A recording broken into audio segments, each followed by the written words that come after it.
ৰাতিপুৱা গা ধুলে মোৰ লগত গৈ এতিয়া দেউতাকক পানী বটল দিব লৈছে লোৱা চেনেলযোৰ ধুনুকা পিন্ধা মা পিন্ধা মামা গুড মৰ্ণিং ওম চাইৰাম আজি মই ব্ৰতটো পালিব নোৱাৰোঁ কিন্তু যেনেদৰে কৰোঁ সেনেদৰে কৰিম যেনেকৈ মই ব্ৰত ৰাখোঁ তেনেকৈ ৰাখিম পূজাহে কৰিব নোৱাৰোঁ আজি ব'লা চাগু খাই বোলে বনাওঁগৈ আজিকালি কিয় ইমান দুষ্ট দুষ্ট কাম কৰা তুমি যে ডাঙৰ হৈছা ভালকৈ কথাহে পাতিব লাগে জেগাডোখৰ চিনি পাইছে ন এইডোখৰতে বহি আছোঁ আৰু উঠা উঠা বুলি কৈ এইকেইদিনো খোজকাঢ়িবলৈ সময়ে হোৱা নাই ইমান কামত তেওঁ ব্যস্ত কালিৰ দিনটো যে গৰমো বেছি পৰিছে দৌৰি থাকিব লগা হৈছে বেচেৰাটো কামটো কৰি আহে গা ধুৱে কামটো কৰি আহে গা ধুৱে আকৌ তেনেকৈ ওলাই যায় কালিৰ দিনটো ব্যস্ত সেয়ে ভাগৰ লাগিছে বোলে উঠিব নোৱাৰিছে 10:20 হ'ল মই এতিয়া উঠা উঠা কৰি আছোঁ কাৰণ কেলৈ মামনিও ৰখি আছে ন তাইও বেলেগ কাম থাকে নহয় মানুহে সেইটো চাব লাগে অকণমানো অকল নিজৰ সেইটো কৰিলে নহ'ব নহয় তাইও হাজিৰা কৰি খোৱা ছোৱালী নহয় মাইকী মানুহ বাৰু ৰখি আছে কামটো ফিনিছ কৰি যাম বুলি উঠি দিয়া চবৰে লাইফবোৰ কেনেকুৱা ন কোনোবাই আৰাম কৰিয়ে ভাল পায় কোনোবাই ৰুমটো ঠিক কৰি ল'লোঁ এইফালে উৎপাত চাহ খাবলৈ যাওঁ নিদিয়ে চাহ খাবলৈ যাবলৈ অকণমান ধৰ বোলে এতিয়া পৰি যায় এক্টিং শেষেই নহয় কিমান যে এক্টিং আজিকালি এইফালে মোৰ চাহ এইফালে ৰুটি ভাজি হা নোখোৱা কি সেইটো মানে কি বেয়া কথা আমাৰ নকৰে নহয় ডালিম এটা আছে সেইটোকে বোলো গুচাই দিওঁ নহ'লে ফ্ৰিজত থাকোঁতে বেয়াই হৈ যাব সেইফালে আৰিয়া মা বাৰীখন চাফা কৰিছে যোৱাকালিৰ পৰা এইটো লৈ যাব লাগিব ইয়াত ভোট জলকীয়া পুলি ৰুবলৈ কাৰণে ৰিংকু আজি এইটো লৈ যাবি দেই মাটি দি ধুনীয়াকৈ চাফা কৰিছে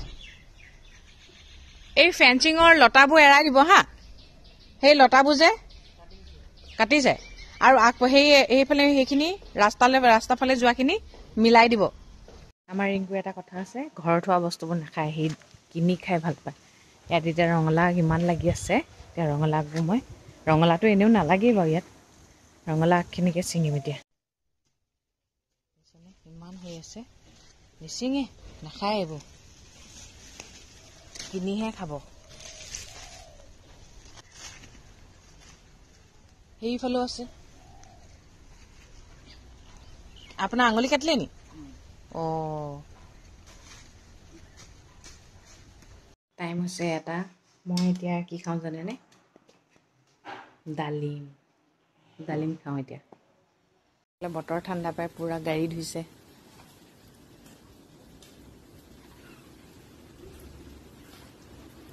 সেইখন এলিভেটখন ধুলে এলিভেটখন ৰিংকুৱে ধুলে পাঁচখন এতিয়া ধুইছে মুচিছে বতৰটো আজি বৰ ধুনীয়া এইফালে ফ্লেগ উৰি আছে আজি হৈছে 78তম স্বাধীনতা দিৱস ছোৱালীবোৰ স্বাধীন হৈ আছেনে বাৰু সঁচাকৈ এটা কথা কওঁ মাকৰ ঘৰত থকাৰ পিছত ছোৱালীবোৰ বিয়া হৈ যেতিয়া আহে স্বাধীনতাবোৰ নাইকিয়াই হৈ যায় কাৰণ কেলৈ গোটেই স্বাধীনতাবোৰ আহি যায় হাজবেণ্ডৰ ওপৰত নিজৰ মতে কৰোঁ বুলি ক'লে একো কৰিবই নোৱাৰি আৰু লাষ্টত গৈ ব্লেমটো আহে ল'ৰাটো বিয়া পতাৰ পিছত একদম মাইকীজনী তলতীয়া হৈ থাকিলে কিন্তু সেইটো কথা নহয় ছোৱালীজনীহে তলতীয়া হৈ থাকে দুই এটা কথা শুনে হাজবেণ্ডে কিন্তু ৱাইফজনীয়ে প্ৰতিটো কথাই কিন্তু হাজবেণ্ডৰ মতেই চলিব লাগে এতিয়া কোনোবাই যে কয় আমাৰ ঘৰলৈ যাবাচোন নোযোৱাই তুমি মাইনাক লৈ যাবাচোন মাইনাক মই লৈ যাব লাগে নে মাইনাই মোক লৈ যাব লাগে সেইটো কথা কওকচোন তাত মানে ডাউট এটা থাকি গ'ল ময়ে কিজানি নিনিওঁ হাজবেণ্ডে যলৈ লৈ যায় ৱাইফে তালৈকেই যায় হাজবেণ্ডৰ প্ৰতিটো কাম সম্পূৰ্ণ হয় কাৰণ কেলৈ তেওঁ যলৈ যাম বুলি কয় ৱাইফ যাবই লাগিব যদি নাযাওঁ বুলি কয় তুমি মোৰ লগত যাব নোৱাৰানে আৰু যদি ৱাইফে কয় এই বোলাচোন আজি মোৰ লগৰ এজনী ঘৰলৈ যাওঁ আজি মোৰ টাইম নাই বেলেগ এদিন যাম দিয়া সেই বেলেগ এদিন যে নাহেই আৰু কেতিয়াও বুজি পাইছেনে বিয়া হোৱাৰ পিছত স্বাধীনতাবোৰ নাইকিয়াই হৈ যায়গৈ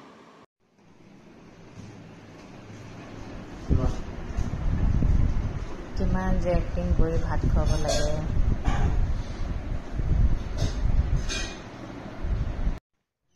দেউতাকৰ পিছে পিছে ঘূৰি ভাল পাব। দেউতাকে যি কৰে, যেনেকৈ ৰয়, যেনেকৈ খায় তেনেকেই।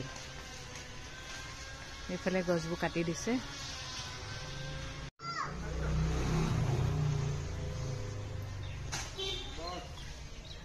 নুচুবা নুচুবা, সেইবোৰ নুচুবা, গুচি আহা। বাৰীখন চাফা হৈ থাকিলে ভাল লাগে আচলতে।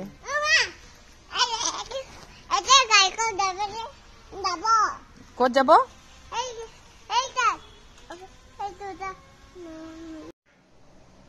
ইভিনিং চাহ ৰেডি কৰা হৈছে। মানুহে যে কয় ছোৱালীজনী অহাৰ পিছত ল'ৰাৰ লাইফটো সম্পূৰ্ণ চেঞ্জ কৰি পেলায়, কিন্তু ওলটা কথা কয়, এজনী ছোৱালীৰ জীৱনহে সম্পূৰ্ণ ওলটা কৰি পেলায়। তাৰপিছত কিছুমানে কয় এই তোমাক ইমান ধুনীয়াকৈ খুৱাইছে, পিন্ধাইছে, ৰাখিছে, তাতকৈ আৰু কি লাগে? খোৱা পিন্ধা ৰখাটো মাক দেউতাকো কৰে দেখোন, কিন্তু ছোৱালীজনী বিয়াৰ পিছত মানুহজনৰ দায়িত্ব বেছি বাঢ়ে, তেওঁক ভালকৈ ৰখাটো ৱাইফক। কিন্তু সেইটো কাম প্ৰত্যেকজন হাজবেণ্ডে কৰিব নোৱাৰে। আৰু ছোৱালী এজনী বিয়াৰ পিছত জানেনে বহুত সম্বন্ধ এৰি দিব লগা হয়, নিজৰ ফ্ৰেণ্ড চাৰ্কল এৰি দিব লগা হয়, ফেমিলি মানুহো লাহে লাহে এৰি দিব লগা হয়, আৰু ঘৰলৈ যাবলৈ হ'লেও পাৰ্মিশ্যন ল'ব লাগে। এনেকুৱা এটা মানে কেনেকুৱা হৈ পাৰে ন, ভাবি নাপায়। ঘৰলৈ, নিজৰ ঘৰখনলৈ যাবলৈও পাৰ্মিশ্যন ল'ব লাগে চব বিয়াৰ পিছত। আচৰিত দেই। যোৱাই গৈ থাকে, কিন্তু চব ছোৱালীৰ লাইফটো তেনেকুৱা নহয় মানে। পাৰ্মিশ্যন ল'ব লাগিব, যাবলৈ দিলে যাব, যাবলৈ নিদিলে ঘৰতে থাকিব লাগিব। আকৌ কিছুমানৰ এনেকুৱা আছে গৈ ঘৰৰ পৰা গৈ অহাৰ পিছত আকৌ ঘৰৰ ৰাম যুদ্ধ হ'ব। উপায় নাই আৰু। যে কয় ছোৱালী এজনীয়ে ল'ৰা এটা সম্পূৰ্ণ চেঞ্জ কৰি পেলালে, এনেকুৱাকৈ কয় যেন ল'ৰাটো একদম বাচ্চাহে, ঠেলি হেঁচি মূৰত ভৰাই দিলে এইটো কৰিবা এইটো কৰিবা। কিয় নিজৰ বিবেক নাই নেকি? এইটো কেতিয়াও শুনা নাপালোঁ, ল'ৰাটোৱে ছোৱালীজনীক ইমান সলনি কৰি পেলালে, ইমান চেঞ্জ কৰি দিলে।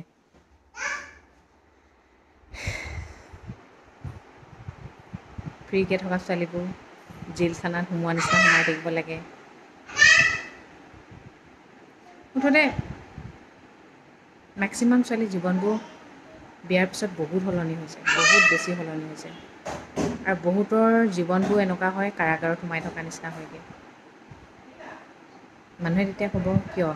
নিজৰ মতে চলিব পাৰে, নিজৰ মতে চলিব নোৱাৰে। মানুহজনৰ মতে নচলিলেই ঘৰখনত যেতিয়া হুলস্থুল হয়, সেই হুলস্থুলবোৰ নহওক বুলিয়েই মানুহজনৰ মতে চলিব লগা কৰি যায়। ছোৱালীৰ জীৱনবোৰ কেনেকুৱা ন, ভাবিলেই কিবা লাগে। মোৰ মতা মানুহবোৰে যদি নিজৰ ৱাইফক লৈ নাযায়, কোনে লৈ যাব বাৰু? গাড়ীখনতো তেওঁৱে চলায়, আমি ক'বহে পাৰোঁ। তাৰপিছত বদনামটো আহে মাইকীজনীয়ে যাব নিদিয়ে বুলি। মাইকীজনী ঘৰলৈ যাবলৈ আহিবলৈ মনেই নকৰে, এনেহেন মতাটো পালে। সঁচাকৈ ন, আচৰিত লাগে কথাবোৰ, কিমান সলনি হৈ যায়। মানে মাকৰ ঘৰত থকাতকৈ মানে বেছিয়ে সলনি হৈ যায়। মাকৰ ঘৰতো ভাত খায়ে থাকে, মানুহজনৰ ঘৰত খাবলৈই নাহে নহয় অকল। সেইখিনি দায়িত্ব মাক দেউতাকেও পালন কৰি থাকে। মানুহৰ মুখত এটাই কথা, ছোৱালীজনী আহি ল'ৰাটোক সলনি কৰি পেলালে। কিন্তু ল'ৰাটোৰ জীৱনলৈ অহাৰ পিছত যে ছোৱালীজনী কিমান সলনি হৈ গ'ল, সেইটো কাৰো মুখত শুনিবলৈ পোৱা নাযায়। আচৰিত ন? উপায় নাই আৰু, জীৱনবোৰ এনেকুৱাই মাইকী মানুহৰ, তেনেকেই থাকিব লাগিব। আজিলৈ ইমানতে সমাপ্ত কৰিছোঁ, ভাত খাওঁগৈ। ভোক লাগিছে আৰু 9:15 হ'ল, দিনটো নাই খোৱা যে। সদায় কোৱাৰ দৰে কওঁ, ভগৱানে সকলোৰে মংগল কৰক, সকলো সদায় ভালে থাকক। Good night.